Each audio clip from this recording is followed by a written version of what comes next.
I think you should eat the chip and I should not.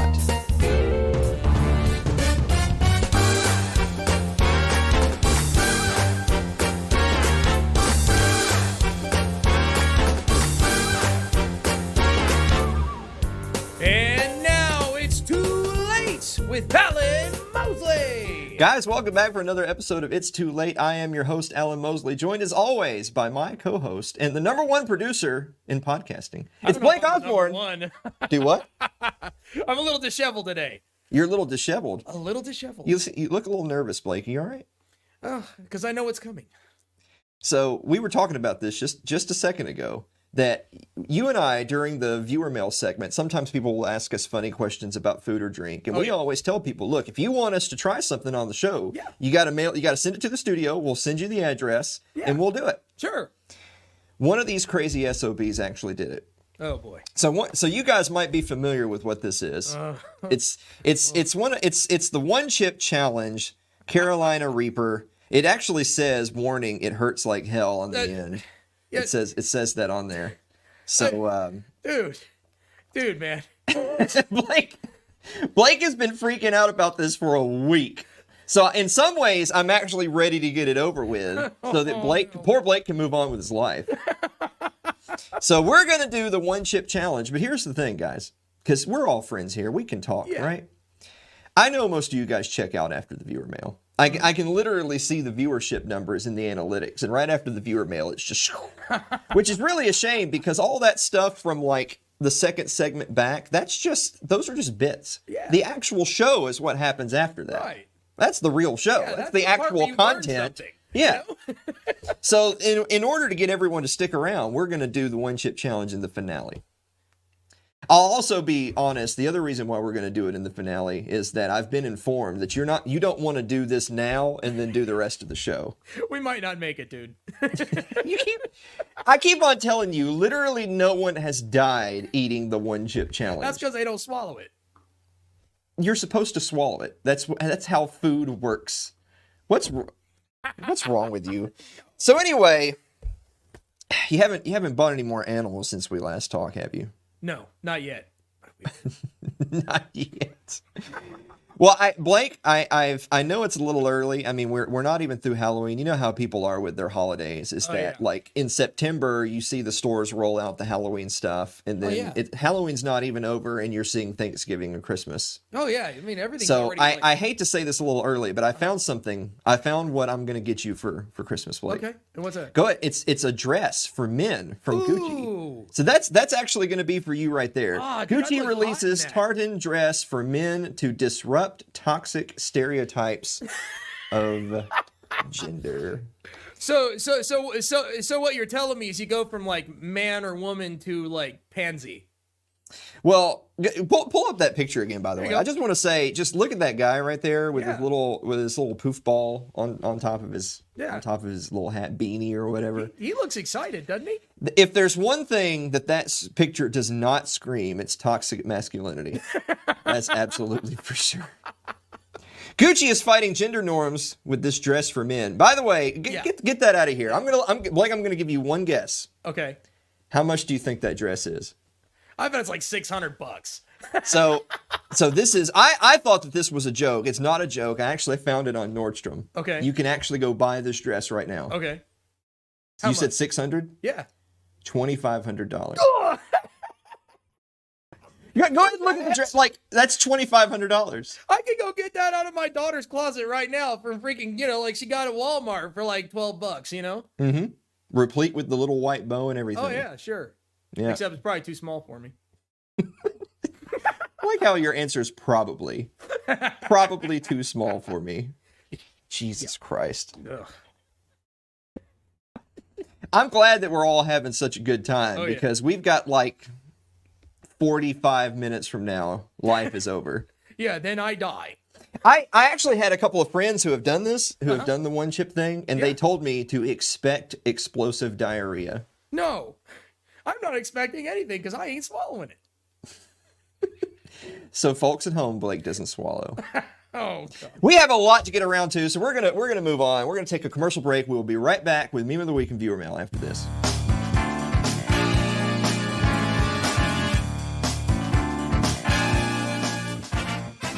If you're enjoying tonight's show, consider supporting the program by becoming a member of our Patreon. That's over at patreon.com/Alan Mosley.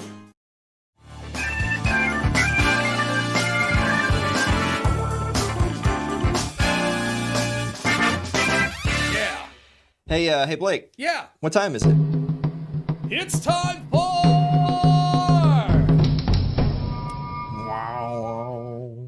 Meme of the week. 2040s Republicans. Free oxygen? But that's socialist. Wants a return to traditional 2010s society. Oh. Is okay with moderate use of heroin for children. Yeah. Not every conservative is a pedophobe bigot like that Charlie Kirk. Ooh. The native Hispanic population of the U.S. is being replaced by these Chinese. Oh, okay. Has a Rubio 2048 sign outside his shipping container. Jesus was obviously trans, but he wasn't a necrophile, you libtard. Ooh. Wow. Remember when the sky wasn't dark gray with Asian pollution? Ugh. I'm okay with dog-human marriage. It's these puppy files that are the problem. Oh. Ooh. Thinks Israel is justified in annexing Sudan because of the Holocaust. What? Ooh. Wants to reduce immigration from 10 million a year to 7.5. Yeah. Why not? Flintlock muskets are clearly assault weapons. We need more common sense gun control. Absolutely. Look at, I love the picture too. Yeah, he's just so content with that look, you know? That is a true conservative. That is the look of somebody who swears they have it all figured out. I don't like how the show unironically flipped to me when after you said that line. A picture of somebody that has it all figured There out. was no pun intended there. All right. Okay. I think from now on, if you start getting out of line, I'm just going to hold this up. This is like the crucifix in your Dracula. Yeah, it's like, you're constantly threatening me with sudden stomach death. Well, we have to get through the rest of the show. That's why we're doing it at the end. Oh, yeah. You like doing it in the end, don't you, Blake? So anyway, let's go answer some viewer mail, shall we?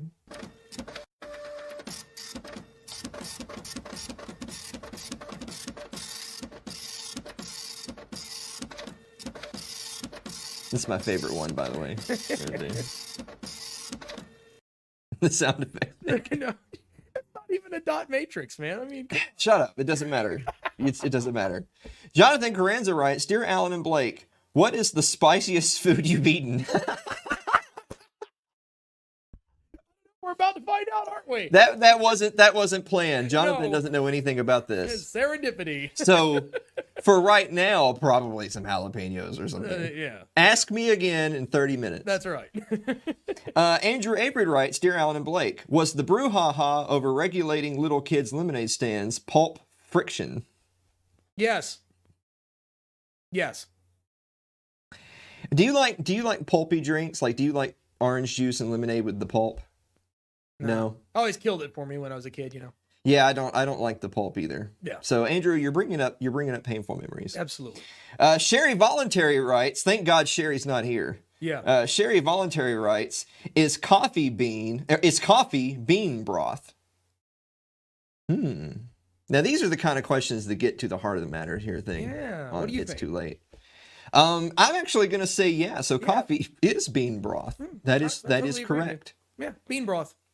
I think she had another one. I think she had a follow-up question. Really? Is coffee bean paste? Do coffee beans make paste? Oh, it's chocolate bean paste. Is chocolate bean paste? Yes, it is definitely bean paste. Because coffee beans are beans. Well, technically they're seeds. Is a bean a seed? Bean's a legume, right?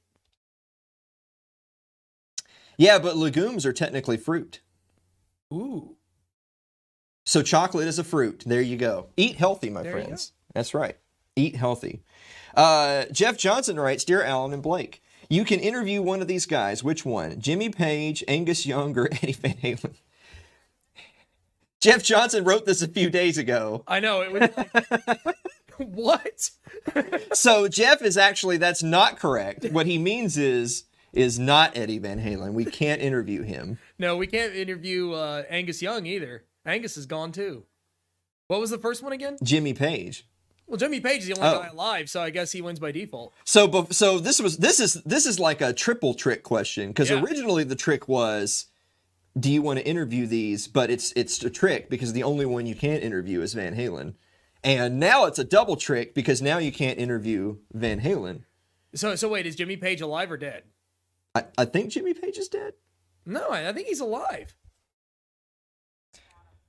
Let's look up and see if Jimmy Page is dead. I thought Jimmy Page was doing stuff with Alison Krauss just a couple years ago. Doesn't that dude live around here somewhere? Yeah, he's still alive. He's 76. That's what I thought. Yeah. Well, so then the real trick is that's the only one we can even interview. Yeah, exactly. So the answer is by default Jimmy Page, unless you can communicate with the beyond. Yeah. Just for the record, if I was going to interview any of the three of them and they were still alive, it would have been Jimmy Page anyway. Ooh. Yeah. Well, there you go. How about that? Mm-hmm. Well, then good news, Blake. My team lived. Oh, shit. Suzanne Sherman writes, Dear Alan and Blake, David Lee Roth or Sammy Hagar? Ooh. These people don't listen because I'm a jazz musician. I don't like any of these, to be honest. These are questions for me, man. Come on. Yeah, these aren't even. It's really just Dear Blake, and Alan's also there. David Lee Roth or Sammy Hagar, Blake? Sammy Hagar. I think that they were a better band with Sammy Hagar. Before they were the band for David, they were basically David Lee Roth's band. That's just because his ego was so big that it even outshone Van Halen. But Sammy Hagar, they had some great tunes when Hagar was a vocalist, man. It really did. That was my childhood too, you know. All right. Yeah. Well, there you go. Last one, Eric Eli writes, Dear Alan and Blake, is banana nut bread a cake or is it bread? Cake. Now, fruit cake is called cake, but it's actually bread. Banana nut bread is called bread, and it's bread. Okay, what makes it bread? Well, okay, so I mean, it's partly how it's prepared, but we did, for last Christmas, if you go back and watch last year's Christmas special, we had this whole big long debate about fruitcake, and we were talking about what a term called quick bread, which a lot of people are not familiar with, and so quick bread is bread. Okay, it's just a different way of making bread as opposed to like traditional bread. I always thought that yeast was what made bread. No. Yeah. Okay. All right. Well, there you go. You learn something every day, folks. So the point being is that you can't judge a book by its cover. Right. Because fruitcake is not cake, it's bread. Okay. But banana nut bread is bread, which just goes to show you that the terrorists won. And we're all fruitcakes. Yeah. Well, I'm glad we got that cleared up. Yes, sir. We're now roughly 25, 30-ish minutes away from death. This right here. Yes. This episode's going by really fast. Have you noticed that? We were having fun, buddy. Well, I'm going to tell an anecdote then, since we're kind of quick on time here. I'd say we're probably like 8-10 episodes in a row where we should be out of this segment at a roughly like the 18-ish minute mark. Yeah. And I mean, we had one where we were damn near half an hour in. Heck yeah. And we were still wrapping up the viewer mail. Yep. You know, the thing is though, is we don't have any more viewer mail because I made the viewer mail post and Facebook only gave that post like 72 reach out of like our 3,000 member group. So really the only tired of getting shadow banned, man. Yeah. I wonder, who do you think is to blame for us getting shadow banned? I don't know. Somebody over there at Facebook don't like you. Well, I mean, I was thinking like it could be Suzanne. It could be Suzanne Sherman of the Wasatch Report. Wait, well, I mean, she got banned from Facebook and made a new account. So if you're associated with unpeople, then you get shadow banned. Okay, I can see that works. It could be Sherry Voluntary. Maybe because she's always talking bad about, you know, the cops that put their lives on the line every day to protect us, which is actually something we'll be talking about in the next segment. Oh, boy. Yeah, we went a whole week without talking about the cops. Yeah. So now you got to make up for that. To be honest with you, Sherry Voluntary is going to be on the show later today. Okay. To talk about John McAfee. Oh, John McAfee got arrested. He's going to be extradited from Spain to the U.S. Uh-huh. And she's coming on to talk about John McAfee. Yep. But before she comes on, we're going to do a segment about another police killing, this one in Texas. Joy. And that wasn't planned. Like, you might be thinking to yourself, oh, Sherry's going to be on? Oh, of course, it's going to be a freaking Cops episode. That actually was purely by coincidence. A lot of serendipity going on here today, huh? There really has. Really weird, man. This is one of those episodes where people at home might be thinking, oh, this show really comes together. But actually, none of this was planned, and we're just lucky as just all get out. We don't plan any of this stuff. No. The only thing we've planned is the one chip challenge. Yes. And I'm really looking forward to watching Blake do it. I'm going to die. Well, good. I burned another few minutes. Let's go ahead and take a commercial break.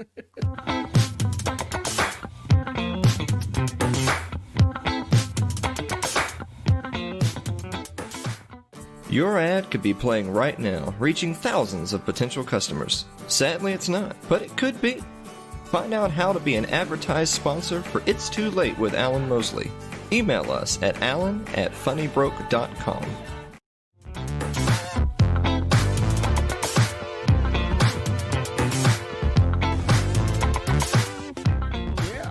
Yeah.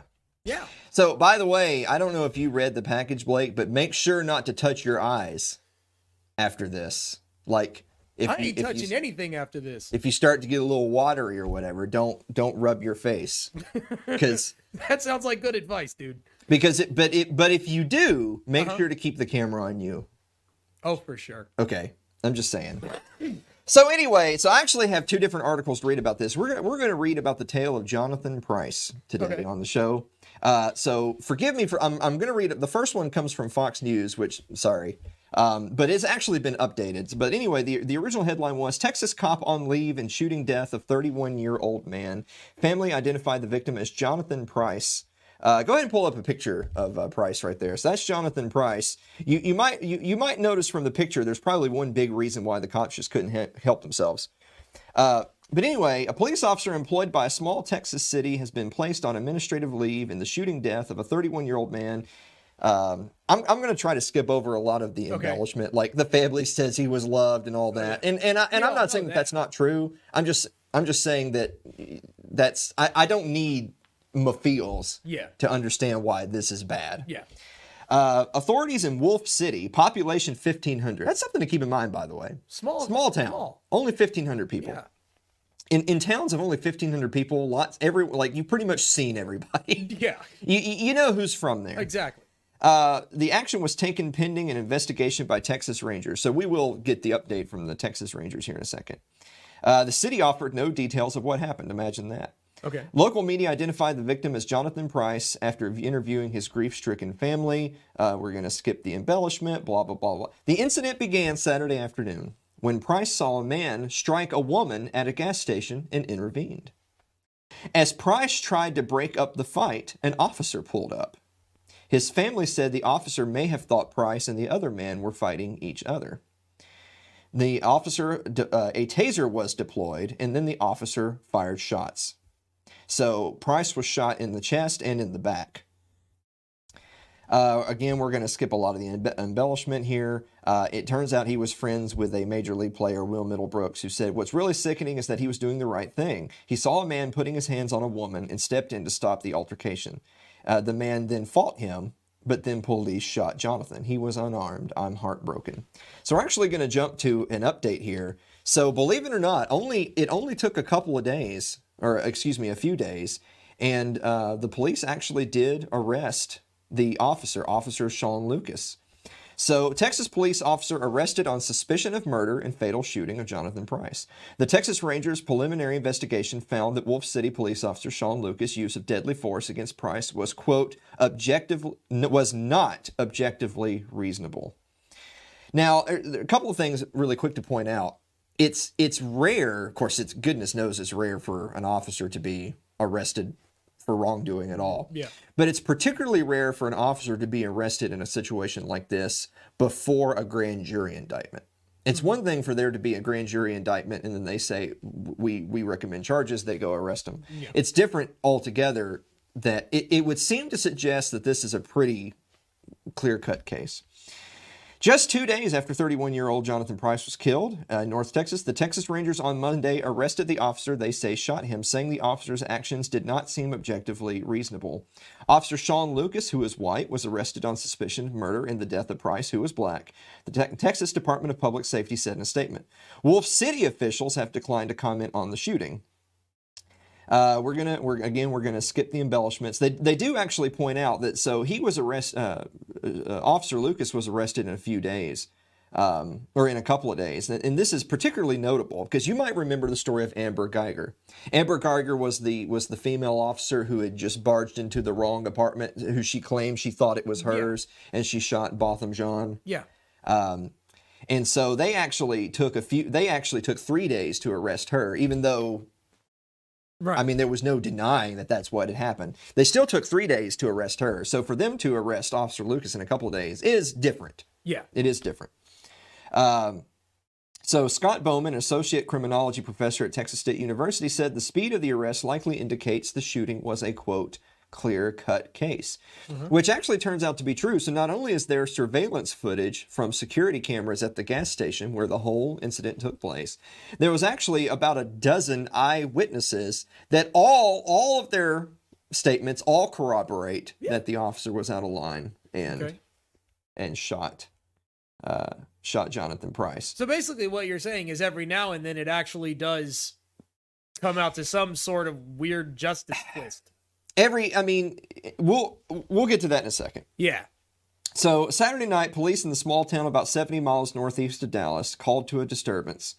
Merritt said Price had seen a man assaulting a woman and intervened. So ultimately what this was is that Price was going to the gas station and he saw a domestic violence situation happening. He saw a man strike a woman. Right. And he stepped up to intervene. Okay.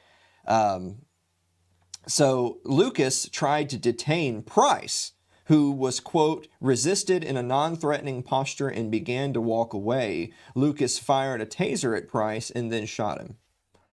Yikes. Yeah. I mean... Tase him and then shoot him? I don't... Well, here's the quote from the police department. Mr. Price resisted the effects of the taser and attempted to take it away from Officer Lucas. Officer Lucas only discharged his weapon in accordance with Texas law when he was confronted with an aggressive assailant who was attempting to take his taser.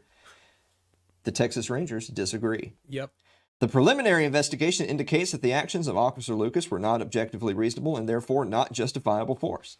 So this is a situation where they do have it on tape. The tapes haven't been released, but they do have it on tape, and they have eyewitness testimony from more than 10 people. Right. Lucas was booked in Hunt County Jail on $1 million bond. So here's the thing. So back to the point, Blake, that you were making just a second ago. Is this one of those times where every so often, just by accident, they get it right? So, but look at a few of the details of this particular case. It happens in a small town, and one of the first questions I had asked is that in a town that small, and by the way, Jonathan Price, by all accounts, is a stand-up citizen. I don't want to embellish the story because in my mind, whether he was a stand-up guy or whether he was a shady character, that's irrelevant. You're not supposed to be murdered by the police. Right. However, he worked for the city. He was a trainer, a local coach. By all accounts, a stand-up guy. But the fact that he worked for the city and in a town of 1,500 people, it's quite likely that the people on the scene, they know each other. Oh, yeah. They know who Jonathan Price is. Yeah. They've seen that officer before. The officer might very well know who Jonathan Price is. If he doesn't, it would be weird. It would be strange for an officer in a town that small to not have ever met or seen this guy who does work for the city. Right. But that being neither here nor there, you look at the details. You have it on tape. And I don't mean just the officer's tape. I mean... I don't know. They didn't mention anything about body cameras. Right. But you have it on the security camera from the gas station. You have a dozen eyewitnesses. Those are not details that are normally the case. Like, you think of... We've talked about the case of Breonna Taylor on this program many times. You talk about, well, they didn't have body cameras. And then they claim, well, we had a body camera, but it was from after the fact. It wasn't... The initial 3 officers involved weren't wearing them. You have some neighbors and some different people giving statements about what they think they saw and heard. Yeah. And by and large, they do not line up with the officer's account of the events. But still, they don't recommend charges in the murder of Breonna Taylor, specifically for her murder. Yeah. But it's not as clear cut because most things that happen in this world don't have video evidence and an entire group of people willing to give all corroborating statements of what had happened. Yeah. So I tend to think that it might very well be an open shut case, and Officer Lucas might be going down hard for this one because there's just irrefutable evidence to suggest that this was a wrongful shoot. Yep. It's a shame that that's what it takes, though. It's a shame that it takes all of that to have justice be done. Right.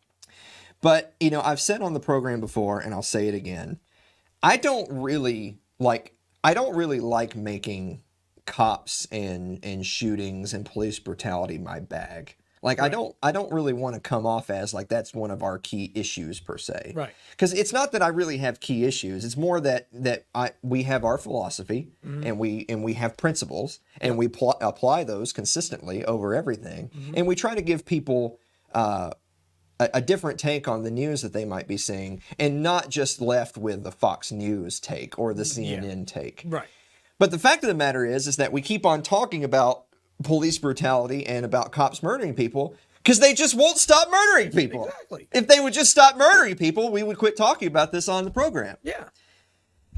Man alive. It's just, I don't want to be that emotional person who goes off on a goat trail about something that there's no way for me to prove.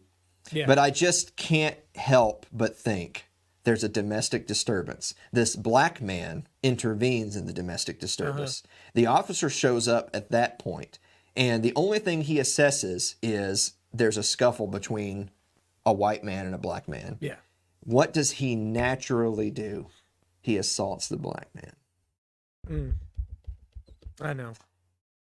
I mean, I'll be the first one to tell you, you don't hear me railing a lot about systemic racism, but when case after case after case after case like this comes up, and you see that there's just clearly a slant in the way things are portrayed and the way things are prosecuted.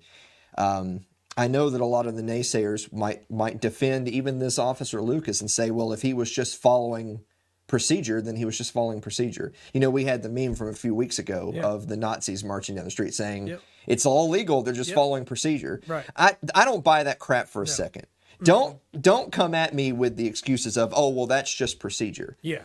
If that's procedure, then the system is broken. Yeah. Which is exactly what people who are saying it's a systemic issue are arguing. Is that if you say that that's procedure, then you are agreeing with us that the system is the problem. Right. So yes, I absolutely believe it's the system that is the problem. Definitely. And I think it may very well be that Officer Lucas goes down for this. I hope that's the case, but I hope we don't have another one of these to talk about next week. Yeah, me too. I really don't. I just know wherever Sherry Voluntary is right now, she's just chomping at the bit thinking, I should have been in this segment. I want to talk about that piece of shit. Guys, we'll be right back with Sherry Voluntary after this. Don't go away.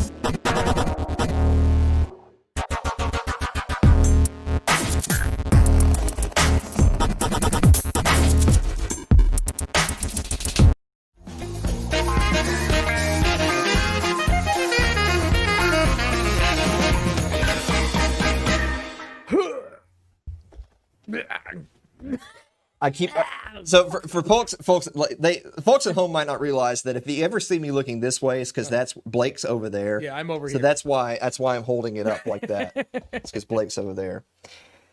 Guys, we have a guest today for our final segment. We're going to talk a little bit about John McAfee, but before we do, our guest today is my co-host that on Postcards from Somalia that just debuted its episode 100, and who, by the way, has an absolutely lovely thin blue line blouse that she wore on that show. She's not wearing it today, though. Sherry Voluntary. Sherry, how are you doing?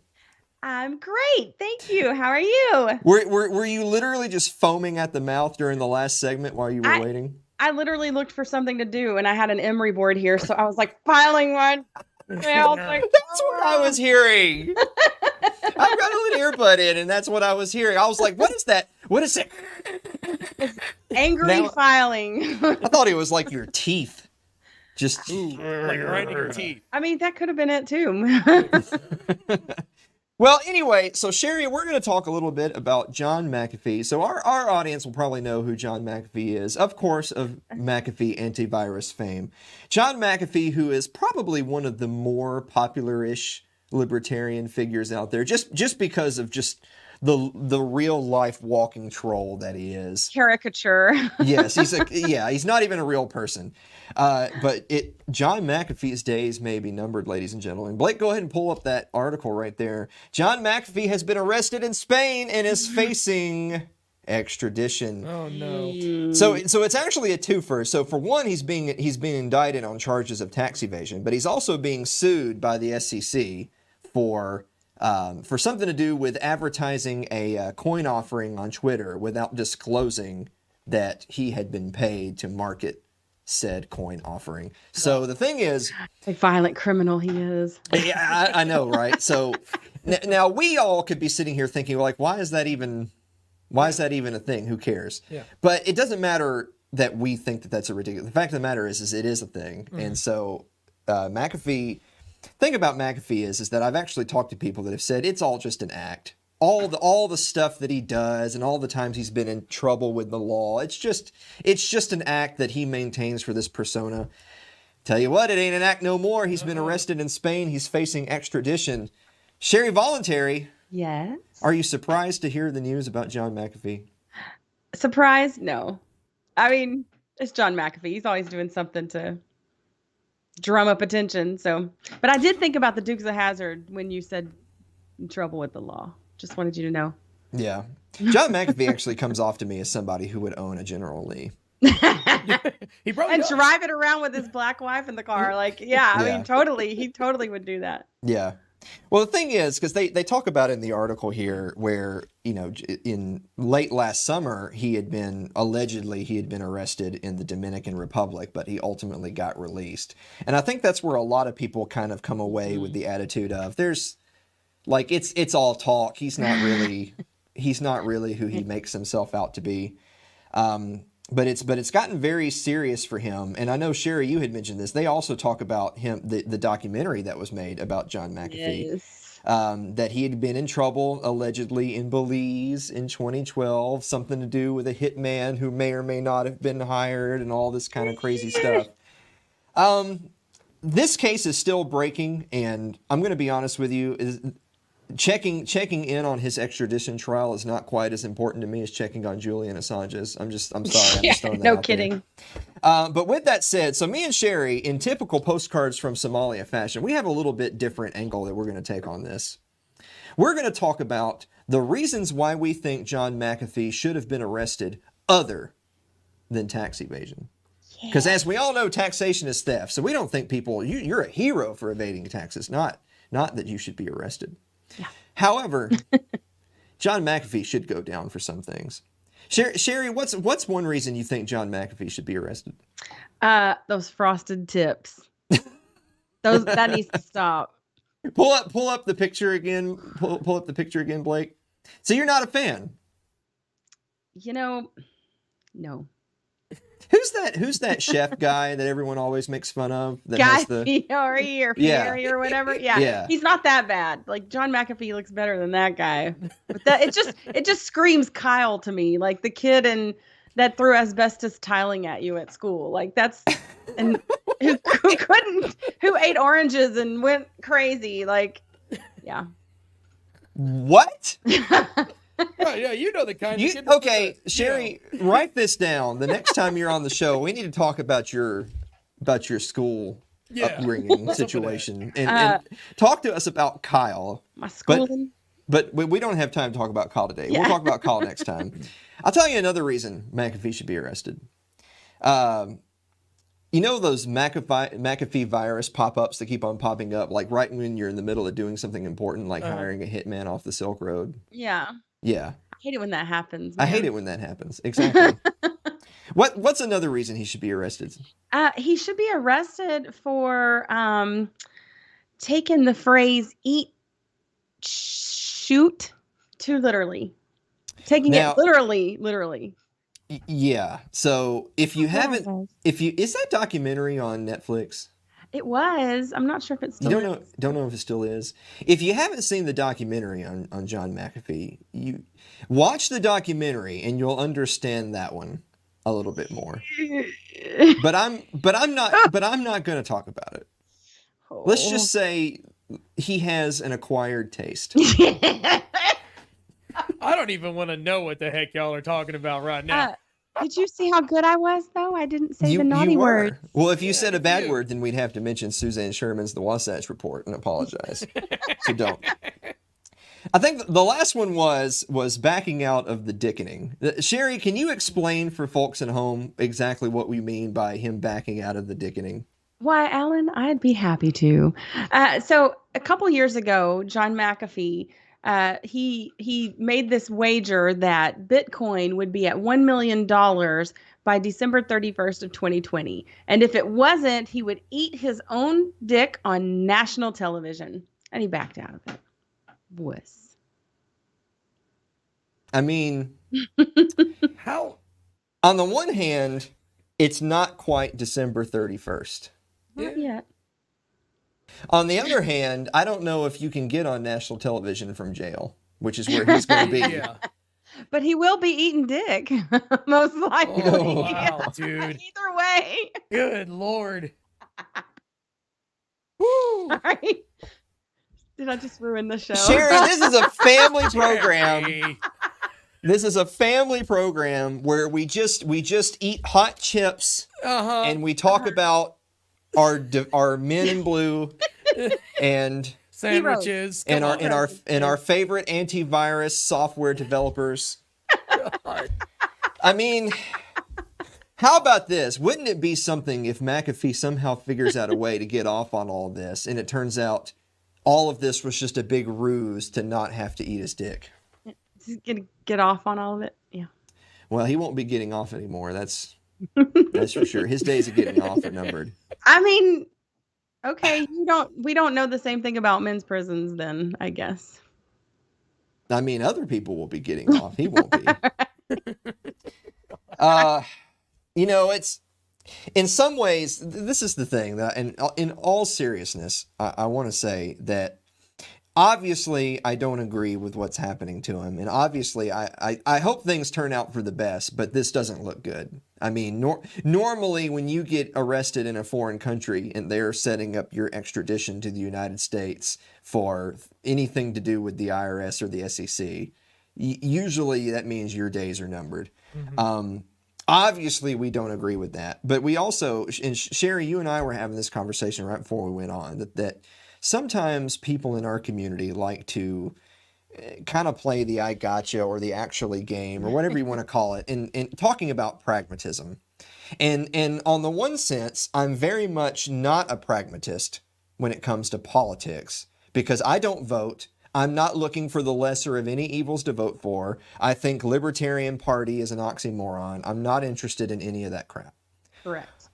On the other hand, and I think you might agree with me on this, I don't want to speak for you. I'll let you speak for yourself. But paying your taxes and driving in the middle of, driving in the right lane in the road at the right speed limit and not waving guns around at the Capitol building. Those are all things that you do, not because you're a slave, but because you don't want your life ruined and you don't want to be taken away from your family. Right. And you want to live as free as one can live. Does that make sense? Yes, it sure does. I think we were talking about this just recently when I was there was, it's easy to yell, well, you should do this and, be principled and not pay your taxes. But if you want to martyr yourself, you go right ahead. I'm not doing that for you.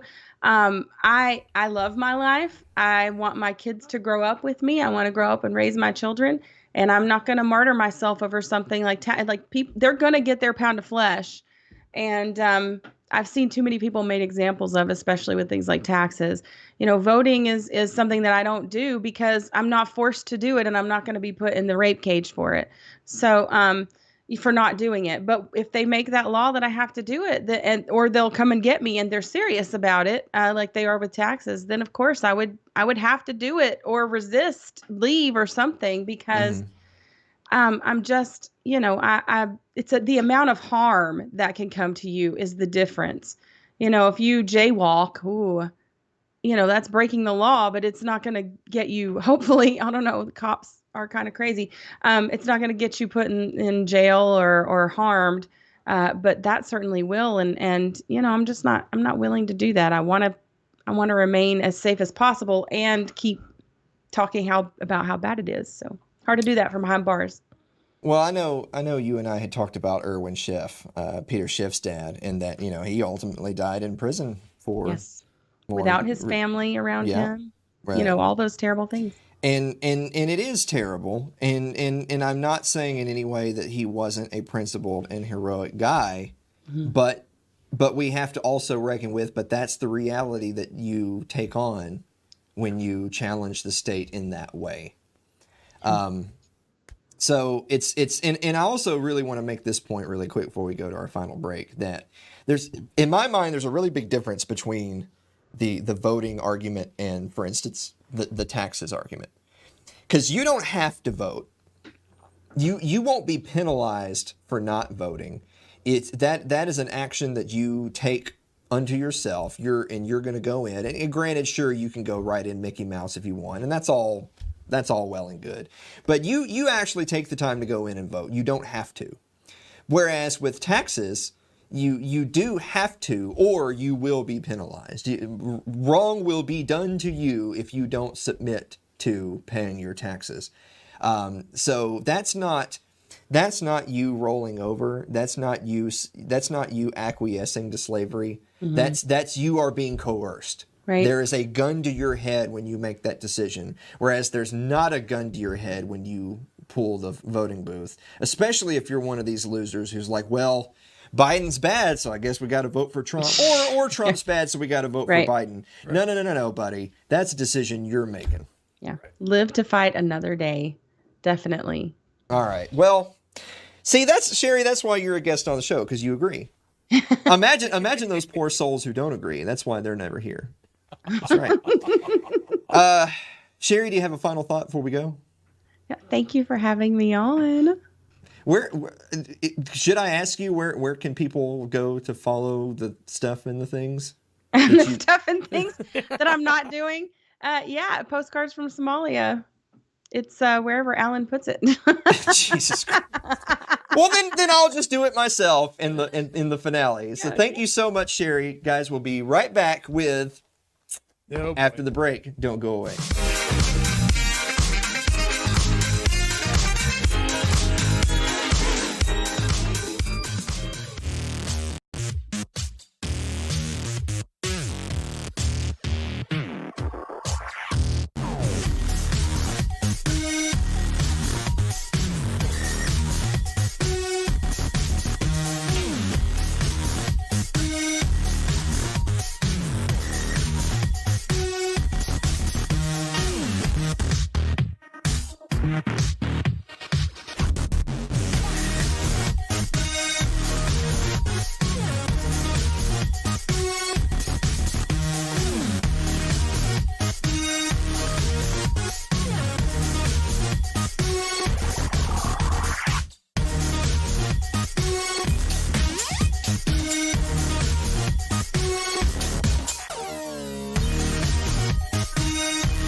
like our Facebook page. That's facebook.com/AlanMosleyTV. You can follow us on Twitter. It's Twitter @AlanMosleyTV. Subscribe to our YouTube page. It's youtube.com/AlanMosleyTV. Trying to get this dang thing open. Oh gosh, are you serious about this, Bus? Woo! This is I think I need a knife or something. Let's see. I know. I just got. You got it. I just got one of them off. Yeah. You go ahead and you work on yours. And, I'm working on it. Yeah. No. Here, look. This is the way to do it right here. Okay. You get to like pocket knife, kind of rip it open. There you go. Without cutting myself on. Yeah. Don't cut an open wound and then put the chip in it. Oh, that would just be more. Wow, dude. Look at the inside of that thing. Holy crap, dude! Look at that! Wow. Now it's in another wrapper. I mean, it's got like a whole. Alan, they make more of these. Do you see this? They make like a whole like. Yeah, they got a whole lot of them. Yeah, that's nuts right there. I mean, just in case one isn't enough for you. Or they got. So the challenge is to eat the chip, but then wait as long as you can before drinking anything. Well, let's just say that I'm not up for the challenge, but I'll try the chip. All right, bud, go ahead. Do your thing, man.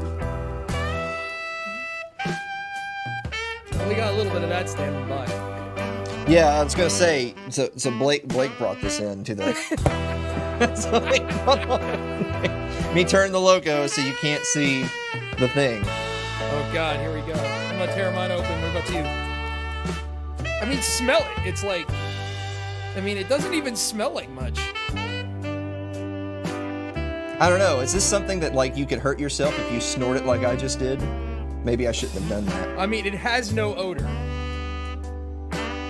I mean, I can kind of smell. I mean, look at that bad boy. It just looks like a blue chip, man. It doesn't look like much. Well, it's because it's just a blue corn chip, but it's got the stuff on it. Like, I see all the stuff on my fingers.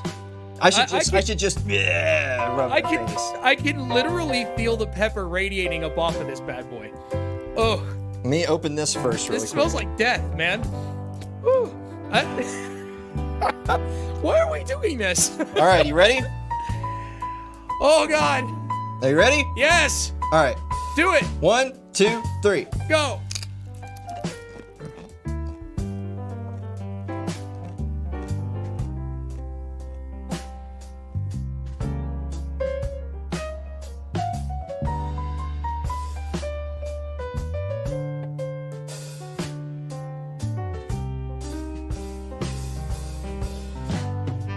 It's hot.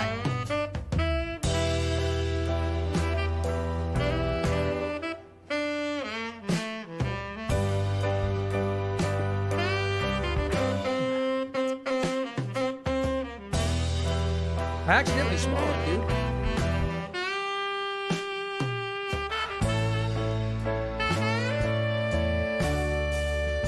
Come on! I can't decide if breathing in is better or worse.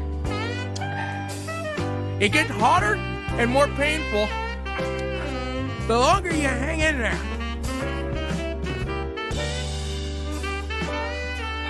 Look at your eyes, bro. It hurts.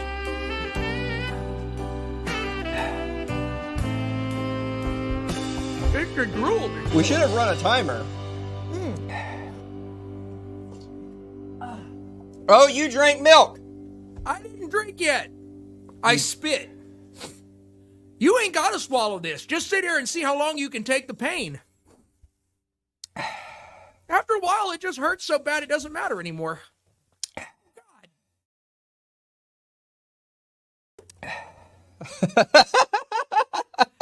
Alan, I do believe that my spit is melting a hole in that CD case. What are you laughing about? I haven't had a drink yet. All right. I admit it.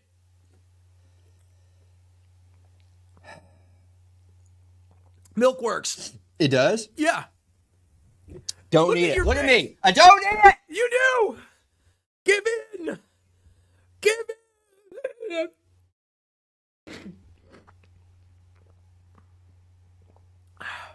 You're scaring me, bro.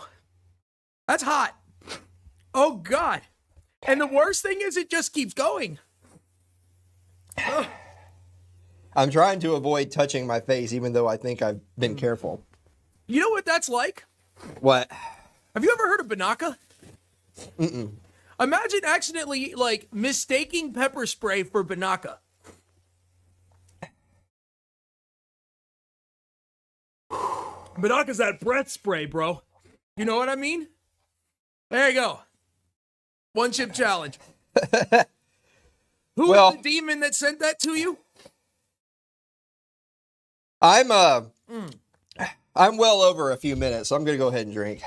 You're doing good, bro. You did it. You didn't swallow though, did you? Did you swallow that chip? Yeah. You heard it here, folks. Alan will be tweeting from the toilet tonight during the show.